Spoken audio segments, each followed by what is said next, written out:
अस्सलाम वालेकुम एवरीवन, आप देख रहे हैं इसाक अकेडमी का ऑफिशियल यूट्यूब चैनल और मैं हूं जैन हैदर। जैसा कि मैंने वादा किया था कि जितने 10वीं के पेपर होंगे बोर्ड एग्ज़ाम्स, और हर बोर्ड एग्ज़ाम से पहले मैं आपको उसके इम्पॉर्टेंट क्वेश्चंस यानी कि गेस्ट पेपर अपलोड करूंगा। तो चलते हैं अपने केमिस्ट्री के गेस्ट पेपर की जानिब।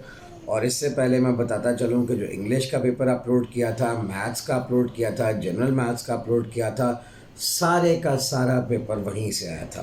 तो आप लोग अपना फीडबैक ज़रूर देते रहिएगा। और सबसे इम्पोर्टेंट, चैनल को अगर सब्सक्राइब नहीं किया सॉरी, चैनल को अगर सब्सक्राइब नहीं किया तो दोबारा सब्सक्राइब ज़रूर कर लीजिए और वीडियो शेयर करना बिल्कुल मत भूलिएगा। तो चलते हैं अपने इंपॉर्टेंट क्वेश्चंस की जानिब। सबसे पहले मैं शॉर्ट क्वेश्चंस बताऊंगा चैप्टर वाइज। तो पहले चैप्टर पे चलते हैं। उसमें रिवर्सिबल रिएक्शन की डेफिनेशन हो गई, इरिवर्सिबल रिएक्शन की डेफिनेशन हो गई, डायनामिक इक्विलिब्रियम क्या होता है, केमिकल इक्विलिब्रियम क्या होता है, इसके अलावा फॉरवर्ड और रिवर्स रिएक्शन में फ़र्क क्या है, इक्विलिब्रियम कांस्टेंट क्या होता है, इसके अलावा एक्सटेंट ऑफ रिएक्शन ये रिएक्शन की शिद्दत या उसकी हद। उसके बाद आ गया प्रॉपर्टीज़ क्या है रिवर्स रिएक्शन की, और लॉ ऑफ मास एक्शन की डेफिनेशन। ये बहुत इंपॉर्टेंट शॉर्ट क्वेश्चंस हैं और एमसीक्यूज सारे आपने एक्सरसाइज वाले करने हैं, वहीं से सारे आएंगे। अगर आप सारे एक्सरसाइज के एमसीक्यूज कर लेते हैं तो समझिए 12 में से ऑलमोस्ट 10 से 11 एमसीक्यूज आपके कवर्ड है। उसके बाद चलते हैं चैप्टर 2 की जानिब। फिजिकल प्रॉपर्टीज़ यानी तबई खसूसियात एसिड और बेस की। उसके अलावा कॉन्जुगेट एसिड क्या होता है, कॉन्जुगेट बेस क्या होती है, एडक्ट क्या होता है। उसके अलावा इस्तेमालात यानी यूजेस एसिड के, इसके अलावा बेसिस के यूजेस, और इसके अलावा पीएच के इस्तेमालात, और पीएच होती क्या है, आर्हेनियस के एसिड और बेस की डेफिनेशन, आर्हेनियस की हदूद यानी लिमिटेशंस। उसके अलावा सॉल्ट्स के करेक्टरिस्टिक्स। इसके अलावा डबल सॉल्ट क्या होता है, मिक्स सॉल्ट क्या होता है, कॉम्प्लेक्स सॉल्ट क्या होता है, न्यूट्रलाइजेशन रिएक्शन, एम्फोटेरिक कंपाउंड की डेफिनेशन, ऑटो आयनाइजेशन। और ये आपको मैंने सेकंड चैप्टर के शॉर्ट क्वेश्चंस बता दिए। थर्ड चैप्टर पे चलते हैं। वाइटल फोर्स थ्योरी क्या है, ऑर्गेनिक कंपाउंड्स की टाइप्स क्या हैं, उसमें से कोई भी डेफिनेशन आ सकती है। इसके अलावा क्लासिफिकेशन ऑर्गेनिक कंपाउंड्स की, उस पर से कोई भी डेफिनेशन आ सकती है। कैटिनेशन क्या है, इसके अलावा आइसोमरिज्म, फ्रैक्शनल डिस्टिलेशन, कार्बोनाइजेशन। इसके अलावा जो टेस्ट मैं आपको बता रहा हूँ, एक तो अनसैचुरेशन का टेस्ट, अल्कोहलिक ग्रुप को टेस्ट करना, और एल्डिहाइडिक ग्रुप को टेस्ट करना। इसके अलावा फंक्शनल ग्रुप क्या होता है, एस्टर को डिफ़ाइन करें उसकी एग्जांपल दें, एल्डिहाइड को डिफ़ाइन करें उसकी एग्जांपल दें, ईथर ग्रुप को डिफ़ाइन करें उसकी एग्जांपल दें, होमोलोगस सीरीज़ होती क्या है। इसके अलावा कोल की टाइप्स 4 जो उनके हैं उनके नाम बताएं, उस पर कार्बन कंटेंट कितना है वो बताएं। इसके अलावा फ़र्क बताना है आपने एन प्रोपाइल और आइसोप्रोपाइल में, और एल्काइल रेडिकल क्या होता है, और नेचुरल गैस की इंपॉर्टेंस क्या है, और कोल कैसे बनता है।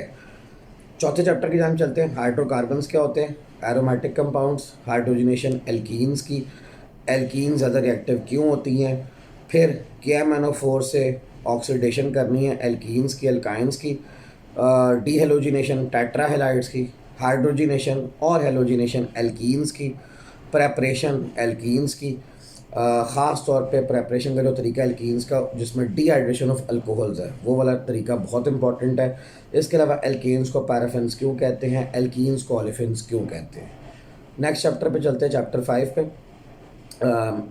RNA उसका काम क्या है, DNA का काम क्या है, अमाइनो एसिड्स और पेप्टाइड लिंकेज क्या होती है, जनरल फार्मूला ट्राइग्लिसराइड्स का यानी कि लिपिड्स का। इसके अलावा डिजीज़ बतानी है कौन सी होती है विटामिन ए की डेफिशिएंसी से।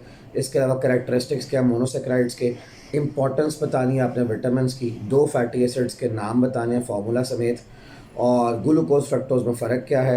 इसके अलावा पॉलीसेक्राइड्स के कैरेक्टरिस्टिक्स, और अमाइनो एसिड्स जो एसेंशियल वाले हैं वो कौन से होते हैं और क्यों इंपॉर्टेंट होते हैं, और डाइसेक्राइड्स क्या होते हैं। इसके अलावा चैप्टर 6 पे आ जाए, उसमें आ गया depletion of ozone by chlorofluorocarbons, effects of ozone depletion, formation ozone की यानी ओजोन बनती कैसे है, ओजोन ख़त्म कैसे होती है, उसके असरात क्या हैं ओजोन ख़त्म होने के।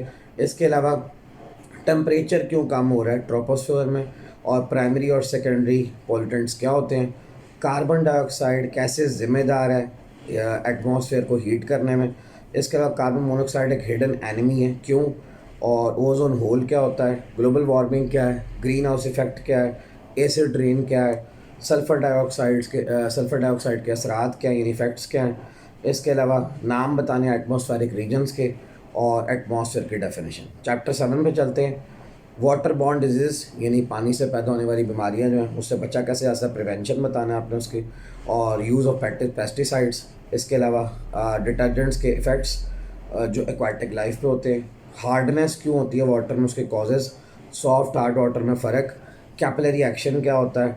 इसके अलावा शुगर और अल्कोहल पानी में कैसे डिज़ोल्व होते हैं, जॉन्डिस क्या है, टाइफाइड क्या है, हेपेटाइटिस क्या है, फ्लोरोसिस क्या है, डायसेंट्री क्या है, वाटर पोल्यूशन के असरात क्या इफ़ेक्ट्स यानी कि, और डिसएडवांटेजेस ऑफ हार्ड वाटर, और क्लार्क्स मेथड। ये मैंने आपको शॉर्ट को समझा दिया। और लास्ट चैप्टर 8 पे चलते हैं। रोस्टिंग की डेफिनेशन, स्मेल्टिंग, अमोनिया कैसे प्रिपेयर होती है सॉल्व अमोनिया प्रोसेस में, और पेट्रोलियम ईथर के यूजेस, और पेट्रोलियम की डेफिनेशन, सॉल्व प्रोसेस के एडवांटेजेस, मेटलर्जी क्या होती है, और क्रूड ऑयल रेजिडुअल ऑयल में फ़र्क, और कैरोसिन ऑयल का इस्तेमाल, और रिकवरी बतानी है अमोनिया कैसे होती है, रिकवर कैसे होती है सॉल्वेज प्रोसेस में, प्रिंसिपल क्या है सॉल्वेज प्रोसेस का, इलेक्ट्रो रिफाइनिंग क्या होती है, फ्लोटेशन प्रोसेस क्या है, हार्बर्स प्रोसेस क्या है, ब्लिस्टर्ड कॉपर क्या होता है, इलेक्ट्रोमैग्नेटिक सेपरेशन क्या है, बैसिमर कन्वर्टर होता है क्या, उसकी डायमेंशन बताएं या वो किस तरह की बनी होती है, उसकी शेप क्या होती है, डिफरेंस ओर और मिनरल में, और लास्ट पे गैंग क्या होती है। इसको खुदा का वास्ता आपने गंजी नहीं पढ़ना। अच्छा, अब लॉन्ग क्वेश्चन आ जाए तो पहला जो आपका लॉन्ग क्वेश्चन का पेयर है, अगर आपने एक लॉन्ग क्वेश्चन करना है चैप्टर 1 और 5 कर लेंगे तो आपका पक्का एक लॉन्ग क्वेश्चन हो जाएगा। चैप्टर 5 में मशहूर 4-5 सवाल हैं। एक लॉ ऑफ मास सेक्शन, मुझे लगता है इसके एक टाइम पे आने के बहुत ज़्यादा चांसेस हैं। मैक्रोस्कोपिक प्रॉपर्टीज़ डायनामिक इक्विलिब्रियम की, और जो इक्विलिब्रियम कांस्टेंट के दो फ़ायदे हैं, यानी कि प्रेडिक्शन, यानी कि डायरेक्शन ऑफ रिएक्शन कैसे प्रेडिक्ट करते हैं, और एक्सटेंट ऑफ रिएक्शन कैसे प्रेडिक्ट करते हैं। तो 4 सवाल हैं। शायद सरप्राइज क्वेश्चन के तौर पे फॉरवर्ड और रिवर्स रिएक्शन का फ़र्क आ जाए, लेकिन उसके बहुत कम चांसेस लगते हैं।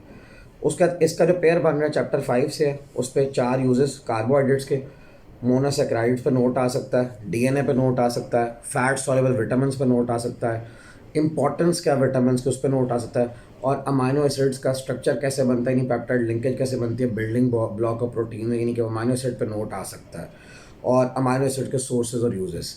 तो 4-5 सवाल मैंने आपको बता दिए हैं चैप्टर 5 से, 4-5 बता दिए हैं चैप्टर 1 से।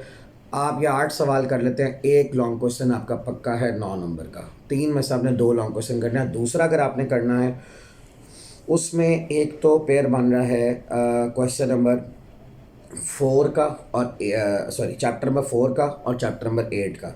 चैप्टर 4 में से इंपॉर्टेंट क्वेश्चन है preparation of alkanes, halogenation of alkanes, uses of acetylene, physical properties of alkenes, uses of ethene, और फिजिकल प्रॉपर्टीज ऑफ एल्केन्स, और टाइप्स ऑफ हाइड्रोकार्बन्स। इसके साथ जो पेयर बनता है चैप्टर 8 का, स्मेल्टिंग, कंसनट्रेशन ऑफ ओर, और मैन्युफैक्चरिंग और इम्पोर्टेंस ऑफ यूरिया। इसके अलावा सॉल्वेज प्रोसेस के advantages, refining and fractional distillation of petroleum, और बैसिमराइजेशन। मेरे ख्याल से ये थोड़ा सा मुश्किल पेयर बनता है, तो बेहतर है एक तो पहले वाला पेयर लाजमी करें। मैं एक और पेयर बताने लगा हूँ जिसमें ज़्यादा चांसेस तो ये हैं कि उसमें चैप्टर 2 और चैप्टर 7 आएगा। कम चांसेस ये हैं कि चैप्टर 6 आ सकता है। ज़्यादा चांसेस है चैप्टर 2 प्लस चैप्टर 7, लेकिन चैप्टर 6 को बैकअप पे ज़रूर प्रिपेयर करें।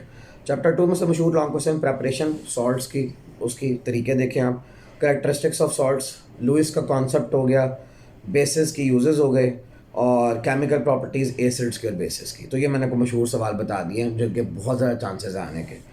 और इसके साथ जो पेयर है, ज़्यादा चांसेस 90% चांस है कि चैप्टर 7 आएगा। और अगर चैप्टर 7 आता है तो उसमें आएगा पोलैरिटी ऑफ वाटर मॉलिक्यूल या वाटर बॉन्ड डिजीज़, और सबसे अहम, और कुछ करें ना करें चैप्टर में से, methods of removal of hardness ज़रूर करें, पक्के चांस है इस बार आने के, और प्रॉपर्टीज़ ऑफ वाटर। अच्छा, शायद 5 से 10% चांस है कि इसके बैकअप पे आप चैप्टर 6 कर लें कि शायद वो आ जाए। ठीक है, वैसे उम्मीद है कि 95-90% चांसेस हैं कि वो नहीं आएगा, लेकिन फिर भी बैकअप पे 5 से 10% चांस है कि आ सकता है। तो उसमें लॉन्ग क्वेश्चन 2-3 ही बनते हैं। ग्रीन हाउस इफेक्ट कर लें, ग्लोबल वार्मिंग कर लें, एसिड रेन कर लें, और ओजोन डिप्लेशन कर लें। तो ये 3-4 आपके सवाल हैं, ये बैकअप पर ज़रूर कर लें ताकि आपका ये पेयर जो है ज़्यादा ईजी है तो ये आपका अच्छे तरीके से हो जाए। आई होप सो कि आपको वीडियो आपको पसंद आई होगी। और बायो का जो है गैस वो मैं जल्द वो भी अपलोड करने वाला हूँ। इसके अलावा बाकी सब्जेक्ट्स के कंप्यूटर का भी इंशाल्लाह आज रात को अपलोड हो जाएगा। और अगर वीडियो पसंद आई है तो अपने सब दोस्तों के साथ लाइक करना मत भूलिएगा और चैनल को सब्सक्राइब लाजमी करें। बहुत शुक्रिया।